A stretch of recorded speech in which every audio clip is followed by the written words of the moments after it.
దేవుని సన్నిధిలో ఉన్నాం. దేవుని కొరకు యుద్ధము చేసేటువంటి వ్యక్తులుగా ఉండాలి.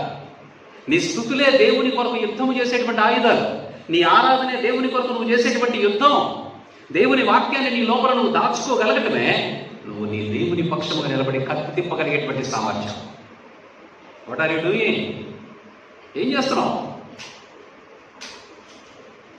చిన్న చిన్న విషయాలకి ఏడుస్తూ కూర్చుంటావా? అసలు ఇంకా నువ్వు ఇంతవరకు దేవుని యొక్క సామర్థ్యం ఏంటో చూడలేదా? దేవుడు నీ కొరకు చేయదలిచినటువంటి గొప్ప అద్భుతాలు ముందున్నాయి. నువ్వు అసలు వాటి కోసం విశ్వాసమే పెట్టట్లేదు. దేవుని దృష్టికి వ్యతిరేకమైనటువంటి కార్యాలు మన దగ్గర ఉండకూడదు. వాడి ప్రయత్నంలో వాడున్నాడు. నువ్వు దేవుని పక్షముగా ఉంటే దేవుడు నీ పక్షముగా యుద్ధం చేస్తాడు. నువ్వు చేయాల్సిన పని లేదు, యుద్ధం దేవుడే చేస్తాడు.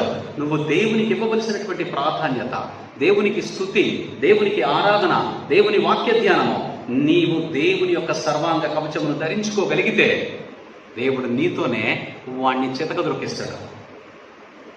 ఏకమైనటువంటి వ్యక్తివే. లోకములో లోకస్తులు ఎలా తిరిగితే అలాగా నువ్వు కూడా తిరిగితే అలాగా.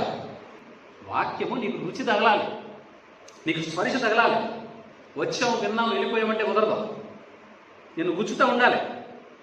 అమ్మో, వాక్యం ఇలా ఉంటుందా, దేవుని కార్యం ఇలా ఉంటుందా, దేవుడు అద్భుతం ఇలా ఉంటుందా, నీకు తెలియాలి. అది నువ్వు జ్ఞాపకం ఉంచుకోవాలి. దుష్టుడు నీ కొరకు పొంచి ఉండలేదా? నిన్ను రోజు దేవుడు కాపాడట్లేదా? ఎలా బతుకుతున్నావు నువ్వు? దేవుని కృపను బట్టి నువ్వు కాపాడబడుతున్నావు. ఆయన కొనకడు, నిద్రపోడు. హల్లెలూయా.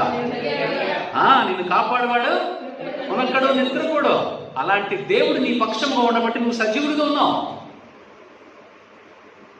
నువ్వు కొంచెము దేవునికి ప్రార్థన చేయగలిగితే అద్భుతమే చూస్తావు నీ జీవితంలో. శత్రు కార్యాలన్నీ లయము చేయబడతాయి.